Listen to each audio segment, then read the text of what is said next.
Final score of the Warriors versus Suns game was Suns 107 to 103 Warriors. Devin Booker had 22 points, 5 rebounds, and Jordan Poole had 38 points. And honestly, both teams really didn't shoot the ball that well. Both teams were around 30% from three-point field goal, or around 20. Honestly, not that great of a shooting night from either team, and really just a lot of missed shots happening during last night's game. And honestly, offensively, both teams were pretty stagnant. But what's your opinion on last night's game? The main thing that happened is Jordan Poole. A lot of people were talking about him last night. And the main reason why is because the Phoenix Suns had just made a shot. And for the Warriors to pretty much win the game, they needed to make a three.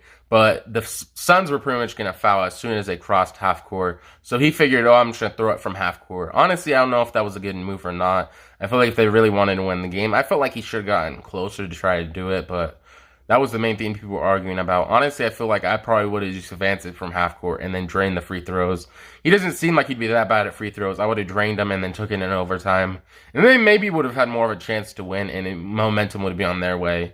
Honestly, I think that probably would have been a better move than shooting a three from half court. But Steve Kerr really improved. He was like, that's a good shot, which I didn't really think it was. But what do you think? Score of the Miami Heat versus Celtics game was Heat 106 to 98 Celtics. This game was really close up until the end. And honestly, Bam Adebayo made a really clutch shot at the end, a layup that really pretty much put them up at the end when they really needed to be. Honestly, a great game from Miami Heat. They had 23 points from Kyle Lowry with 8 assists and 6 3-pointers made. Honestly, very impressive from them. And they just honestly looked like a lot better team. And they honestly just reclaimed the number 1 seed in the East. Honestly, very impressive from them. And the Celtics really have been falling off lately. They were number 1 like last week, but now they're not anymore.